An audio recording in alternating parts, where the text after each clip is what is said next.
Well, thank you for coming. For those of you that I haven't had the pleasure of meeting yet, my name is Nicole. I work with Danielle in the communications department for the diocese. I've been here for 10 months. If anybody came to the last Tech Day, I had literally been here for 2 weeks, and Corey said, how would you like to do a presentation at Tech Day? You'll start off the morning, and you have like 2 days to do a presentation. So I had a little bit more time to prepare this time. But today we're going to talk a little bit about branding on and offline, and the content in this presentation came from the survey that you completed when you registered. It came from emails that I've gotten in the last 10 months. It came from people that have stopped me in Wegmans and said, don't you work with Danielle? I want to tell you something about Facebook. So hopefully it has a little bit of everything that you've been looking for. We also have Rick in the back. He's taping this. And I learned the hard way the first time that you have to dress for the camera. So I tried to wear slimming black today. But you can see me on YouTube later. And if you missed anything or you want to go back because it was so enthralling. I'll give you a great opportunity to subscribe. Let's see if this will work. It wouldn't be Tech Day if something didn't work. Aha. Okay.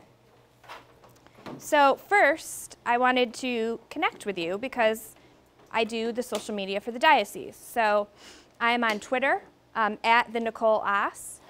And we also have a special private Facebook group set up for everyone who is here today and who is on Facebook. So you can search Tech Day social media in Facebook and you'll be able to find it. I'm going to keep the group open long after this. And I saw this at the Catholic Media Conference in Buffalo in June. What they did was start this group, and we're still collaborating. So people that sat in on the session, it's people from dioceses and schools all over the country, and in Canada. And we still go in and we share our successes or ask each other questions. So it's been really great for me. So hopefully we can connect a little bit today and then in the weeks after this. So I wanted to start with kind of a loose definition of branding. I'm going to walk around a little bit, so hopefully that doesn't bother anybody. But if you're not really familiar with what branding is, you probably hear that a lot now. It's one of the most important parts of business. It's your promise to your customer. And for us, our customer is people in the pews. It's our students and parents in our schools. It's the students in faith formation. It's the people in the diocese. So when I talk about customer or audience, that's who I'm talking about. Your brand tells your customer, your audience, what they can expect from you. So a lot of people say, well, it's really obvious what we're promising people. We're the Catholic Church. Like, they know what we're promising them. But sometimes it isn't always that obvious. So hopefully I'll get the wheels turning today a little bit. And your brand is really who you are. So I can say I work for the diocese. You know, I work for the church. That's who we are. So we want to start by defining our brand. And you might think, okay, so I'm the business administrator at my parish, and I do the Facebook and I update the website. We already have a brand. You know, we're St. James from Syracuse. That's our brand. We're a Catholic church. Isn't that really all there is to it? Or this is faith formation for the northern region. That's who we are, right? That's it? But not really. So I challenge you to kind of think about some of these questions. And these are coming from like the business world. Yes? Just a question. Yes. Is this going to be on the PowerPoint? Yes. On the website? Yes, absolutely. And I'll hand out business cards too afterwards. So if you want to email me, then I can send you the presentation or whatever if you have questions. So again, this is coming from like the business world, but it translates really well to what we do as church, I think.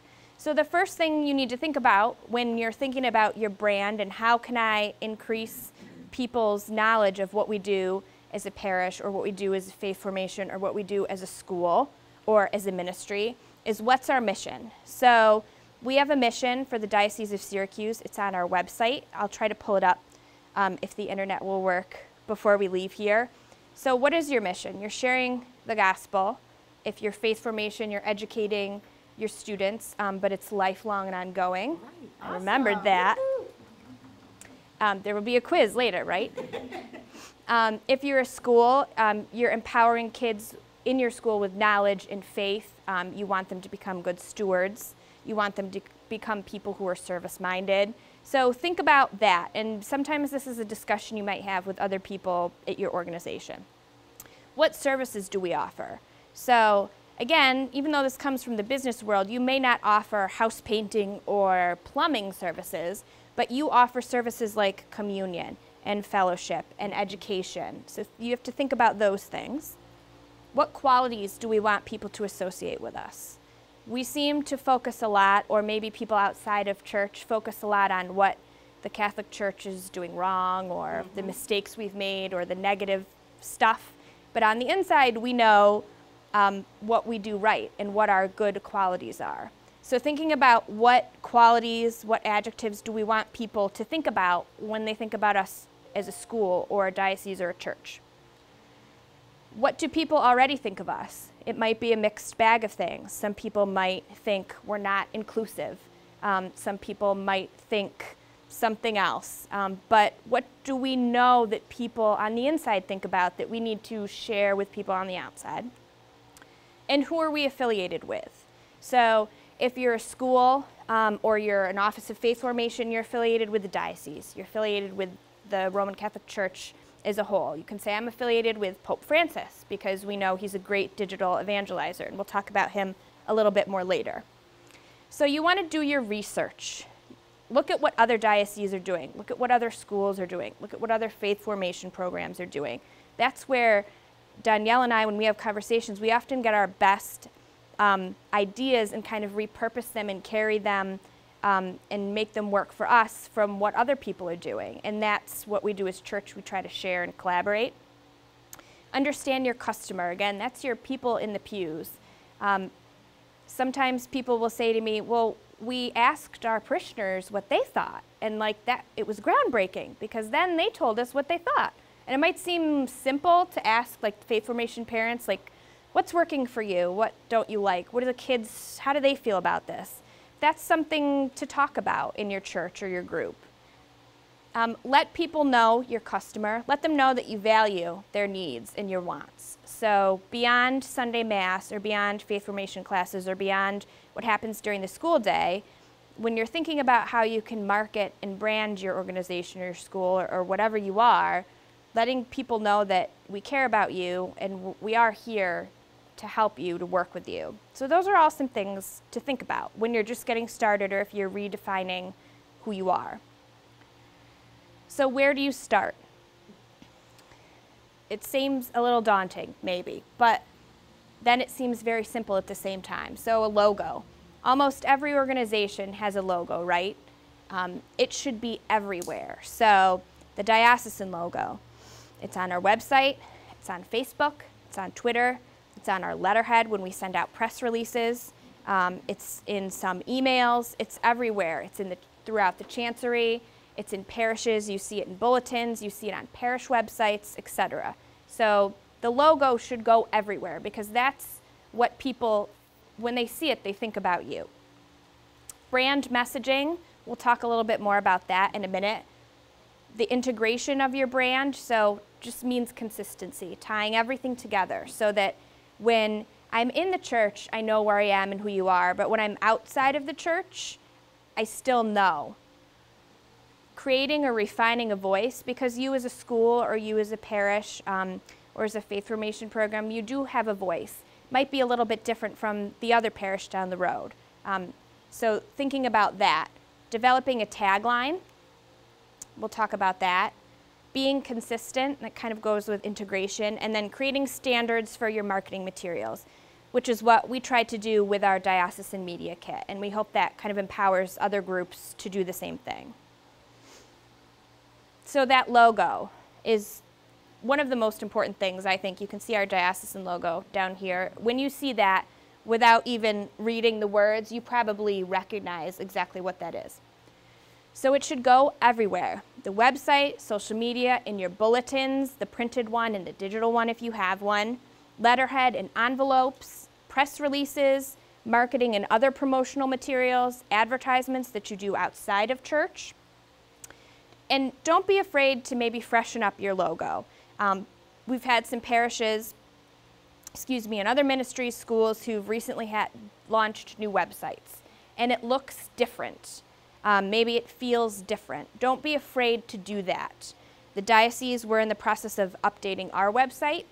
It's going to look very different. It's going to feel a little bit different in terms of navigation, but it's not so different that people are going to be scared away from it, hopefully. It's going to be better. It's going to be easier for people. Brand messaging. There's really 3 important things that you need to communicate about your brand. And maybe you can answer these questions in your head as we go through them. Does every employee understand your brand, and can they communicate it to people outside of your group? So I'll use faith formation again. Wonderful group of people, they all know what your brand is. If you talk to any one of them, they might explain it differently, but they can tell anybody, this is who we are, this is what we do. So can your parish do that? Can your school do that? What's that conversation look like? Does the outside community understand your brand? So if I'm in Wegmans and I hear people talking about the diocese, or they're talking about one of our schools, those conversations can be interesting because are they really understanding what you're about? And if not, there's a brand messaging issue, and there's some work to be done. There will always be work to be done, but hearing those kinds of conversations with people on the outside is very interesting, and it can help you kind of hone in and refine who you are. The integration of your brand. So branding touches and extends to every aspect of your business, from how someone at your parish answers the phone, or how someone at the diocese answers the phone, or the school, to the design of your bulletins, to your email signature. So these are all things that you want to think about. It should all look and feel kind of the same, and it should convey a sense of welcome, whether it's online or offline, and we'll talk about that too. And then creating or refining your voice. Your voice should be applied to all written communication and imagery and verbal communication, online and off. So you may feel like you already have a voice, but sometimes as church changes and technology changes and schools change and how we communicate change, your voice may need to change because you're talking to a different group of people and they may hear things differently. Take a page out of Pope Francis's book. No matter who he talks to, he's really engaging, right? It doesn't matter if you're Catholic or you're not Catholic, or you're old or you're young, or you speak English or you speak Portuguese. I don't speak Portuguese or Spanish, but when I hear him, it doesn't matter. I'm still like drawn in by what he's saying. So that's his voice. His voice is universal, it's recognizable.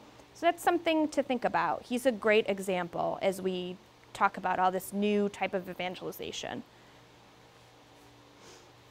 So marketing standards.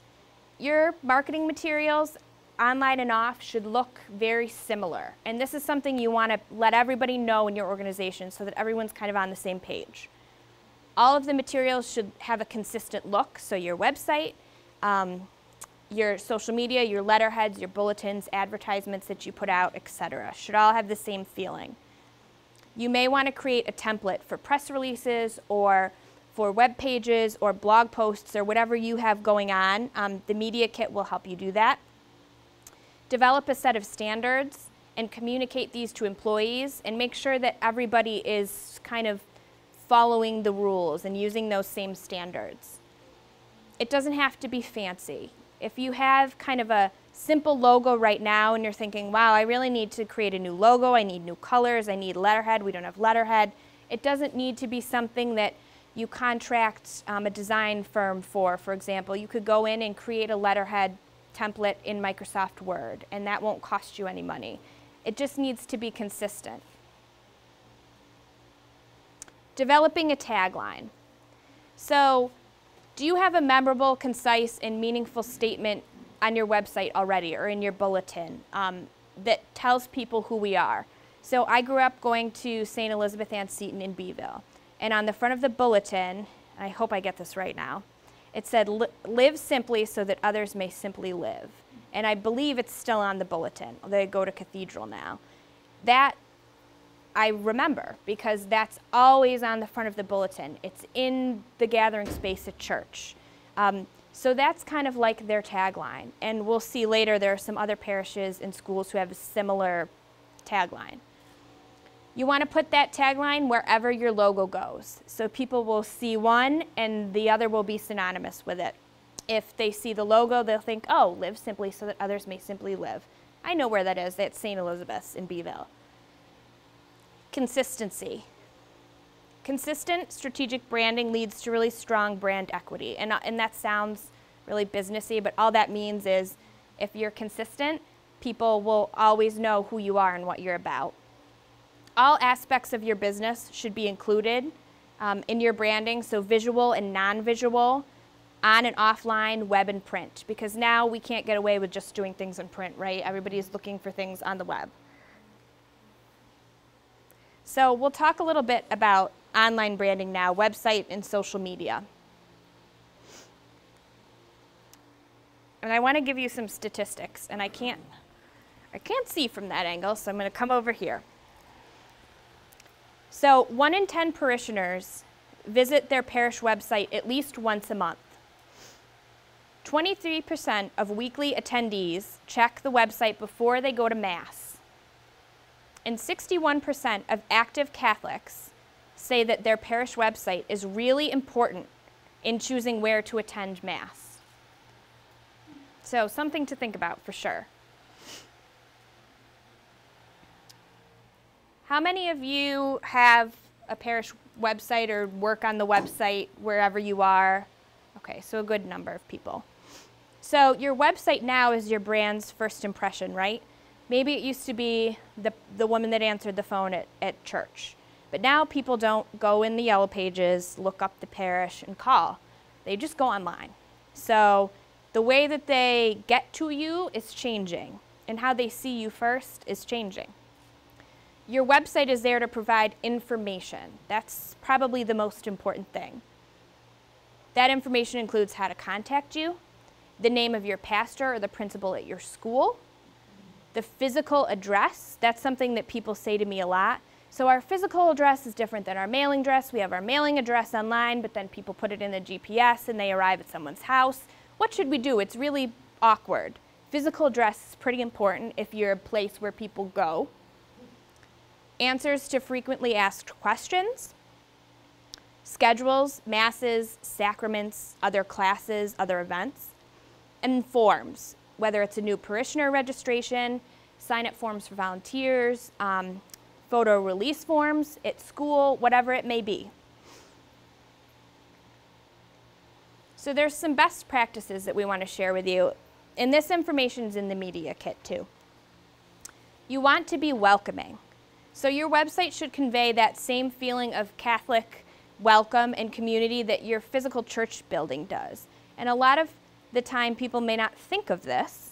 They might focus completely on how we welcome people physically at church. But now, because the way that they get to you is changing, you want to invite them in on the web too. Looks are important. So your site should be attractive, it should be easy to navigate, and it should look like you, so it should look like your brand. In the media kit, again, I can pass it around and try to pull it up so you can see it if you haven't looked already. Gives you some do's and don'ts, some suggestions. Know your audience. Your website design and structure may differ from other sites throughout the diocese. That's okay. In the media kit, we talk about knowing your audience and what they might want. So are you a rural parish with a much older demographic? They really just want to find Sunday Mass and they want the bulletin. That's all they want. Maybe you only need one page. You don't need all the bells and whistles. Are you a parish in the city with a lot of young people, a lot of young families, a really vibrant faith formation? Then you need forms, schedules, calendars, all of that stuff. So it really just depends on where you are. And some parishes have said, well, our website isn't as fancy as that other one's. That doesn't necessarily matter. If you're giving them what they need, then that's okay. That's all you need to do. And don't neglect your website. So once you put up a website, if you never update it, if you forget about it, what was the point in spending that time and maybe that money? People, again, said 23% of people that go to Mass every week, they go on and they check the website before they show up to Mass. And it's like a ritual for them.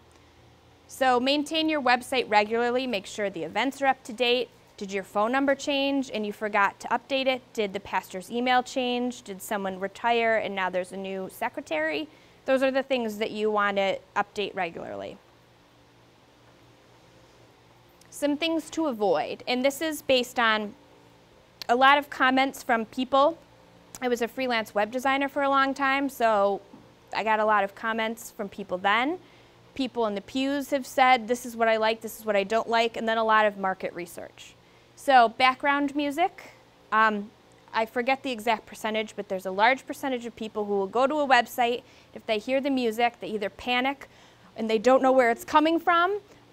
Like my mom, when she pulls up some website, she said, oh, I hear music, and she looks around, and I'm like, Mom, it's on the website. But if you can't figure out how to turn it off, they might just close it out and say, oh, I didn't like that. Blurry or too small images. Free web developers that display ads.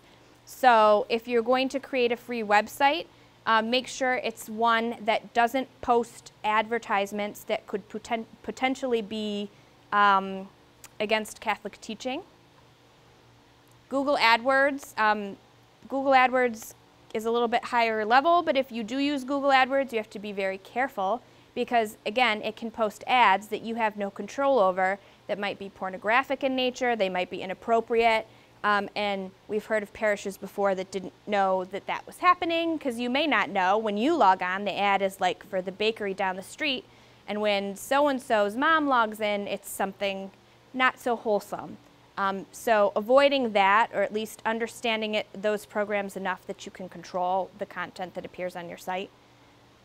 Building a site that's not mobile friendly. Almost everybody has a smartphone these days, and that's the way that I access the web. I rarely use my laptop at home. I'm using my phone. I have a bigger phone, but you know, everybody is on their phones all the time, and that's where you find information, especially if you're traveling and you're going somewhere and you want to find Sunday Mass. You're not going to the library in that town probably and sitting down at the computer. You're probably just pulling up your phone in the car. So you want to make sure your website is mobile friendly. And then using photos that aren't licensed for non-commercial reuse. So we do have an attorney who will be talking later, and I'm a little nervous to hear what he has to say because I think I'm doing everything right, but you never know. We've talked about that in faith formation before. We've had conversations about that. There are ways to search in Google and Bing so that you can make sure that the images you are using are labeled okay for non-commercial reuse.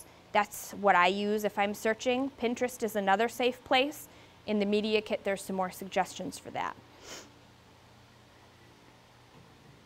So your homepage, that's the first thing that people see, right? So it should include, and this is verbatim from the media kit, a welcome message from your pastor or principal. Remember, we want to convey that same feeling of Catholic welcome that people feel when they come into the building. A high quality photo of your church or school exterior. That's really important because that's another way to increase brand integration. So I might know what the outside of Our Lady of Sorrows looks like. I might not know the name of it off the top of my head if I'm somewhere, but I'll say, oh, yeah, that's that church in Vestal on Main Street. So you want people to have that imagery in their head. Sunday Mass schedule or school event calendar. Again, most people, active Catholics, said, I go online first to see the Mass schedule. I don't call, I don't even look in the old bulletin. I go online. Content that is updated on a regular basis. This is a good place to put news. A link to the diocesan website. Contact information, at the very least, a phone number and an email. And then links to your social media pages. So this is one example. This is Church of the Holy Family in Endwell. And if you can see the yellow boxes, I've just kind of highlighted the things that I just mentioned. So we have easy navigation. You can see there's their events page. So if I'm looking for the church picnic, I can just click on that. Mass times are right here. Here's another calendar. There's that bulletin, so I can click on it to download it. There's mass times. There's the contact us button, so I can get a hold of them. So the schedule. And then there's their logo and their tagline. And this is on everything that they do. So this is a good example of a great, robust homepage. They also update their news regularly as well. Is anyone here from that parish? Is that you? Good job. Yes. Yes, tweet that using hashtag #SearDio Techday.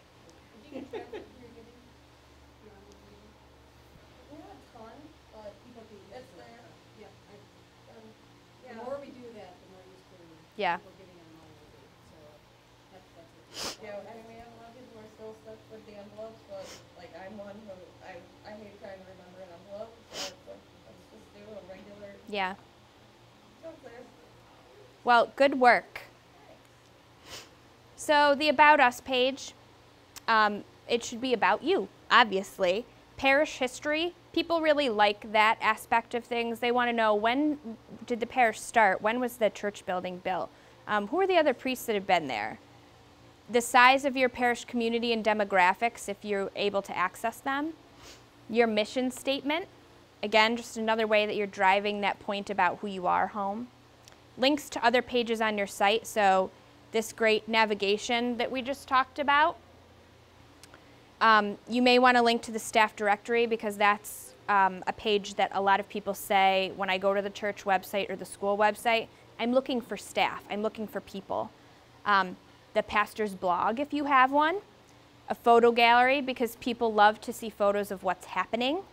And FAQ page for new parishioners or for old parishioners. So this is an example. Anybody from Immaculate Conception Parish?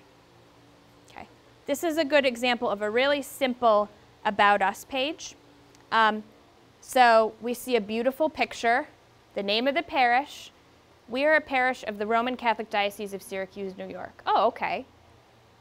We are a Christ-centered and joy-filled community of faith. I mean, that's beautiful. It tells you who they are. I feel welcomed. And then if you click on Come Join Us, it takes you to a new parish registration page, which I thought was awesome, because I just got those 2 lines. I know who they're a part of. I feel really welcome. I want to be a part of that. And then I click, and then I can become a part of that. So really simple. Your events page should include a calendar. May seem obvious, but it should be updated regularly.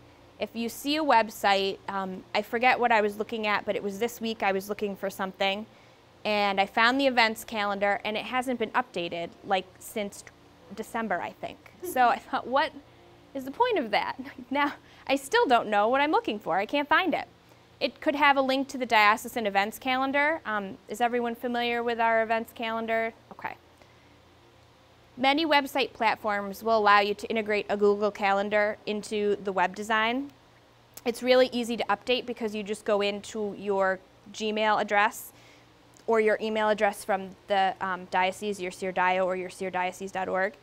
You go into the calendar, you can put events on there, and it will sync to your website. Does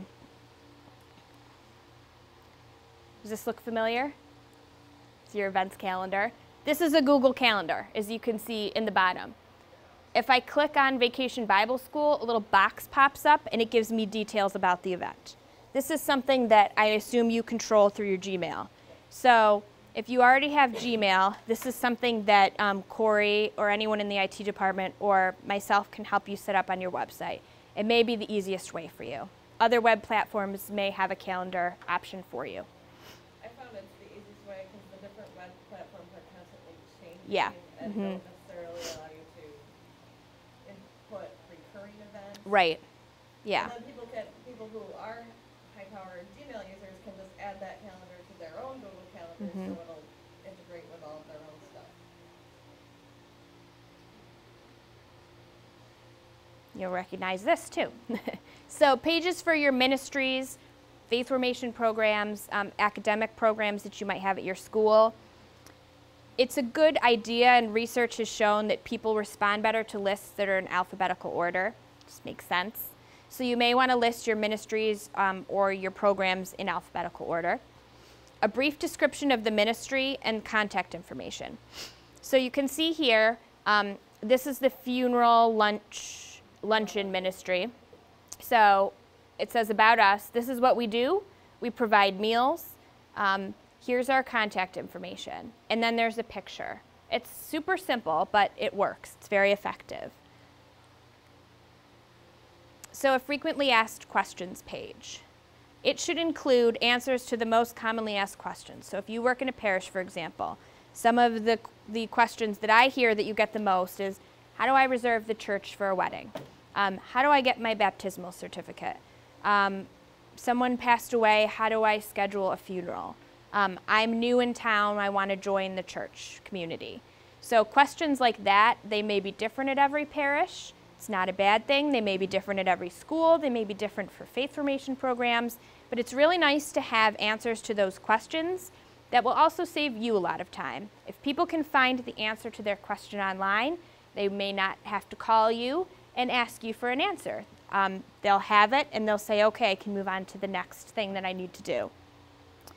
Information for visitors and brand new parishioners should be on this FAQ page. Remember, we want to welcome people, visitors and people that are new to our community that live in this area that may be joining us on a more long-term basis. Information about accessibility. Is this parish or school, does it have access for the disabled? Is there a mass for the deaf or hard of hearing? That type of thing. And links for more information. So you may just want to send them to the diocesan website. Sometimes that's all parishes need to do because the information is already on our site. If they're short-staffed or they're not very tech-savvy, that's my recommendation. Send them to the faith formation page on the diocesan website. It'll all be there. So it's just a matter of putting a link. This is the FAQ page from Holy Family Church. You can see, how do I find the church? Click here for a map. How do I get my child baptized? How do I get married? How do I schedule a funeral? Kind of goes through all the stages, I guess. And then how do I enroll my child in school? So those are their set of frequently asked questions. Again, yours may be different. So say you are new to the website world at your parish or your school, or you just redesigned your website. What are your next steps? So before your site goes live, have you done the following? And you will be amazed how often people don't do the following. I have this written down in my office because when I update the web page, I still have to make sure that I checked the links and the grammar and those things. So did you check your content? Is it grammatically correct? Is everything spelled correctly? Did you check links? Do they work? And do they take people to the right place? You don't want to send someone inadvertently to the wrong place. Have you verified that all content is consistent with Catholic teaching? And have you notified the diocese that you have a new website? Because we can help you promote it, and we keep track of all of that too. So we want to know as well. And once you've done that, you can go live and you can start promoting it. You can start getting people to the website. Well, how do you do that? Announce it in your bulletin. I'll give you some facts later about people in the pews. They still read the bulletin, of course. Include the web address. That might seem like a given, but if you say, we have a new website, make sure you tell people how to get there. Post flyers and posters in the gathering space. Share a link to your new site on social media. Email your parishioners if you can do that. However, if you use remind.com, we just talked to Mr. Kinney. If you start using a service like that, you can blast it out to everybody, let them know. And then email the diocese. We can share a link to the website as well. And we love to share that information and give a shout out to parishes and ministries that have done something great like that. So the diocesan guidelines for websites are included in the media kit. You can also contact us with questions. We'd rather you call and ask us first before you do it than call and then we have to figure out how to fix it. So we're always available to help you with that. Social media. This is another website, if you will, for parishioners or ministries or schools. It's another way to share the good news, share what's happening. You can share photos, events, video, and more. It's free, so nothing's better than free. In case you're not convinced, I'll give you some statistics. And I can't see again, so I'm gonna walk over here. Plus the fan's blowing on me, and it feels really good. 71% of adult internet users and 58% of the entire adult population use Facebook. Just from November, the first tech day that I did, this has gone up. 56% of Facebook users are 65 years of age or older. 70% of Facebook users check the site daily, and 45% check it multiple times a day. 23% of adult internet users and 19% of the entire adult population are on Twitter. 26% of adult internet users, 21% of the entire population are on Instagram. These are pretty big numbers. And 52% of adult internet users use more than one social media platform. And this came from Pew Internet Research, and I put the link here, and they have some really awesome, just updated statistics on social media and religion, and how people in faith communities use social media. So which platforms might you want to use? There's a new platform, it seems like, every day. But these are the platforms that we use at the diocesan level: Facebook, Twitter, Instagram, YouTube, LinkedIn, Pinterest, and Google+. How do you use LinkedIn? So we have created a group. It's a group. It It's is, not like, correct. okay, It's a group. And I don't spend as much time on LinkedIn, but there's a certain group of adult professionals and some younger people in their late 20s and 30s who are new to the business world, that you want to keep them engaged. So it's just another place, and you update it just like Facebook, really. Same thing? Yeah, same thing. Pictures or videos and links and an update. And it gives you statistics on how well you're. I didn't know I should be doing it as a group. That means I'm all the time. Yes. And it looks like all individual contacts. Yeah. Yes. No, go ahead. Google Plus, like, how worth it is Google Plus? The most important thing about, and originally my presentation was on creating a business listing for Google+. And then I kind of changed directions. But Google+ is so quick and easy to update through your email as a group. So I have one personal one, right? And then I have one for the Diocese of Syracuse. For my group, kind of just like LinkedIn, I made sure that the correct contact information for the diocese is up there, the right web address, a nice logo, all of those things. I linked people to our social media and our website, and that appears in Google search results. And I know that the information is accurate because I control it. So I think Google Plus is really, really important. You do? Yes. I like using it for the photo. Yeah. albums. So that's an easy way to do a photo gallery. It's not gonna cause space limits. It's Yeah. gonna be high quality photos. So I found that to be the most friendly platform for it. It's another place to be. And of course, anything that you do in the Google apps obviously will show up in Google search results, because they prefer their own suite of applications. So, yes. And we'll talk a little bit about SEO too, which was also not in my presentation. But then someone said, "Oh, you're doing that presentation on search engine optimization, right?" And I said, "Oh, yes." So now we are talking about that. So the diocese has some guidelines for social media use. They are in the media kit. They are also in the diocesan handbook on the portal, on our website. You can contact us. And then the United States Conference of Catholic Bishops, the link is right here. We also link to that in the handbook, in the kit. That's where we model our guidelines and acceptable use policies from. So that's definitely worth checking out. And you can repurpose those too from the USCCB. It's there for you to use. So you don't have to reinvent the wheel, really. Any questions so far?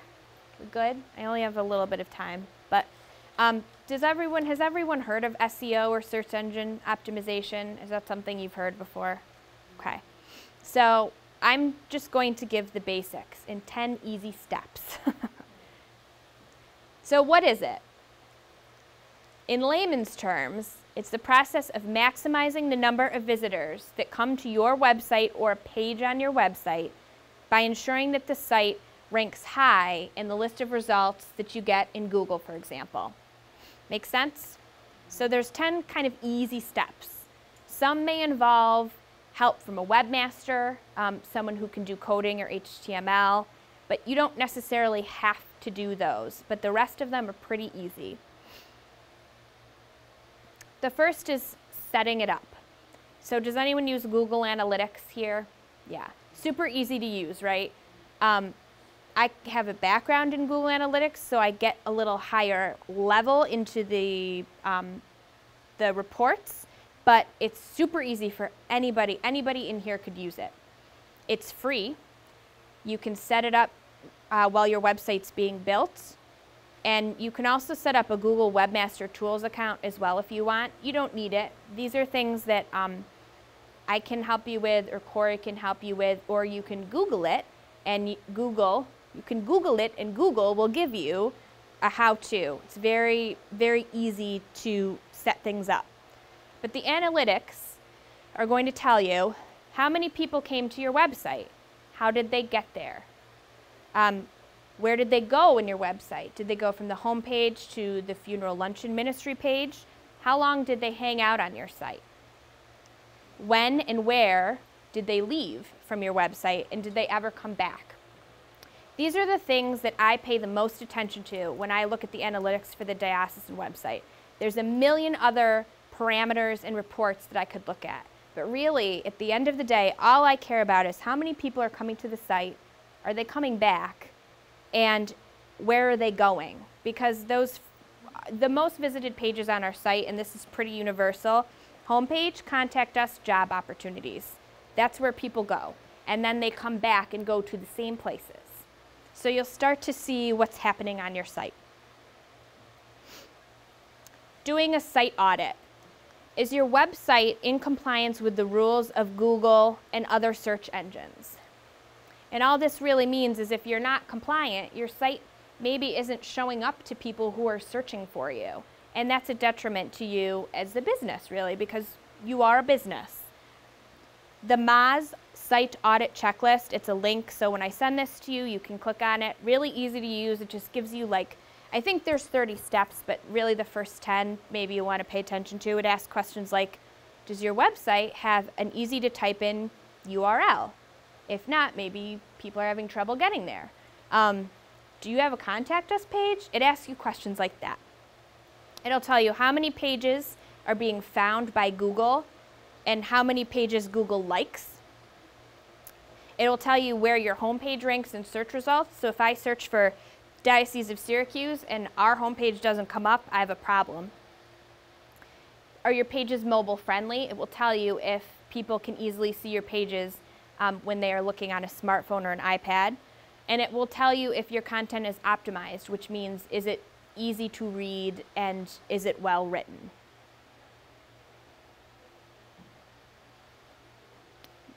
The third step is doing a little keyword research.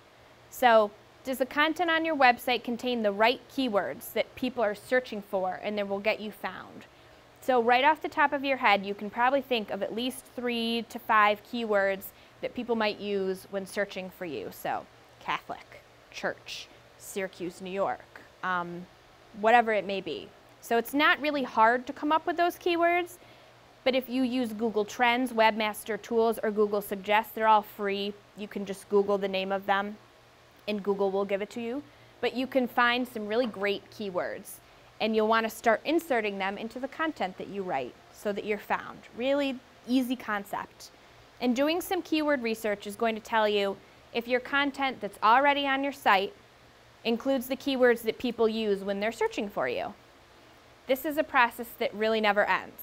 And when the diocesan website is redesigned, I'm going to start going back through all the pages, because in 10 months I haven't even been to every page in our website yet and spent enough time there to do this. So this is an ongoing process. Navigation. Can your visitors easily navigate through your website? If it takes more than 3 clicks to get somewhere, you've lost people and your site isn't user-friendly. It should take 1 to 2 clicks. Is your site organized in a way that makes sense? This is important because your visitors obviously are there for a reason. Can they find what they're looking for?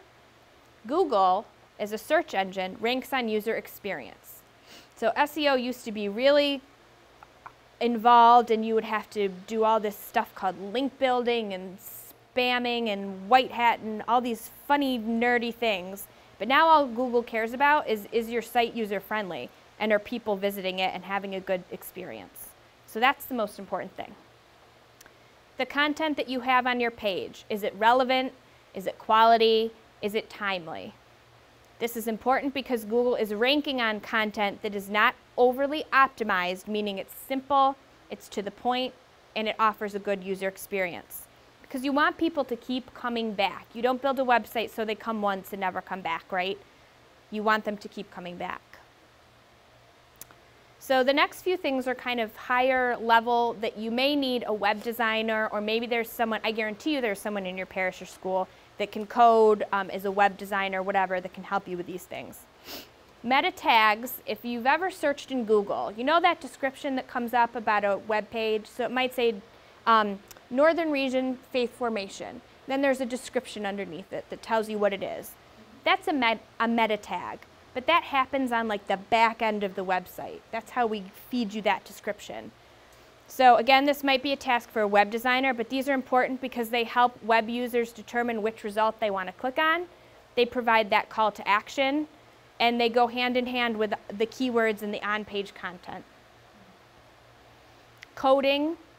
Can anyone here code? I thought so.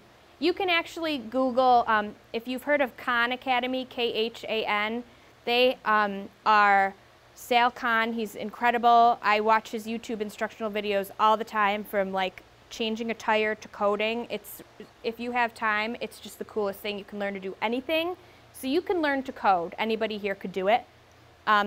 It's important because on that back end, you can put in some little signals with code, robots.txt, that tells Google which pages to put in search results. So it's kind of manipulating it a little bit, but it's still not spammy. It's still okay to do.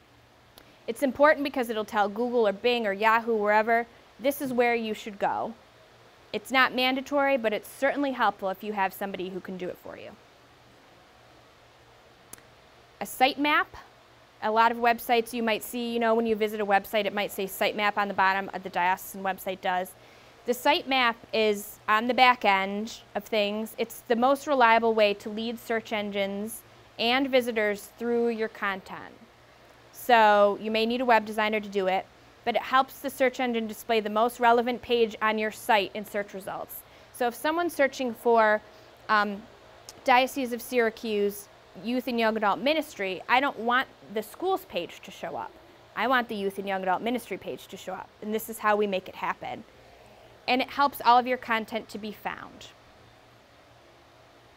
The 9th is that off-page work, because you did all that work online to make your website great, but you need to do a few things off the page, off your website, to make sure it's found.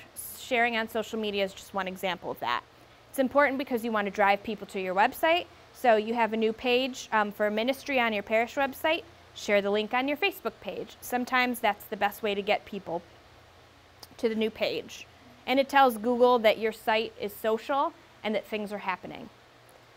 So that's only 9 steps, but the 10th step is repeating all of those things every now and again.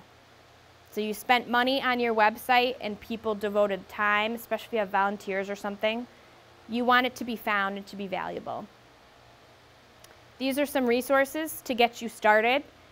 These are resources that I still go back to, or you can just go into Google and search for SEO for beginners, and you'll get a plethora of great information.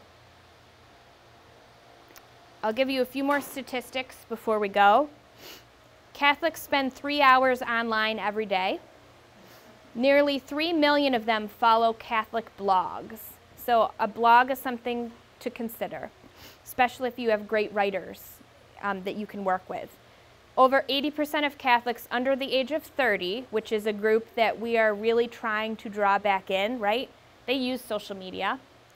But only 8% of people say that the church is visible online.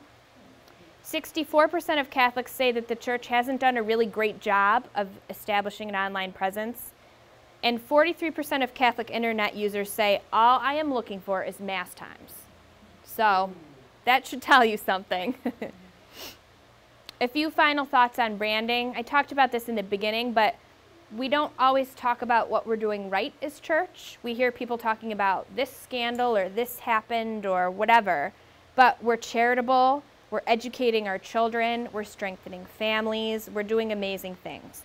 These are things you want to talk about. Parishioners still read the bulletin. Is it time for a facelift? Something to think about. Consider a newsletter that goes out via email maybe, or otherwise, to engage parishioners who don't attend Mass regularly. I am sure if you are from a parish, you know there is a certain percentage of people who are members. Maybe they still make an offering, but they are never there. Why are they not there, and how can we reach them and give them the information that they need? And a few more final thoughts. Free website analytics through Google Analytics. You can email me if you want to know more, or you can just Google it. We have something new called My Seer Dio e-resources. Has anybody heard of this yet? Oh, good. You can email me to be added to the list, or you can sign up on our website.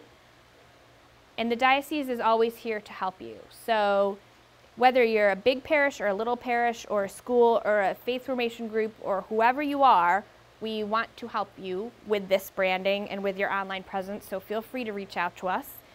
That Facebook group that we talked about in the beginning is a great place for us to have more conversations about all of this. I have some handouts that I'll pass out as you're walking to lunch. This is something that we hand out at every event we're at. It lists all of our social media and how to get there. So you should follow us right now or while you're eating. And you should make one of these for your parish. If you notice, if you picked up a treat or a coffee today, Our Lady of Sorrows has replicated this. They put it everywhere, they said, which is wonderful. So we can continue the conversation on Twitter. That Facebook group, if you want to join that, I'll be posting there today, and later we can talk about the questions you have, thoughts on what we talked about today, talk to each other, and let us know what's working for you, because I certainly get ideas from people here at Techday, which is why I look forward to it so much. So quickly, any questions? Okay. Thank you very much for your time. I'll hand out handouts on your way out. Thank you, Nicole. Thank you.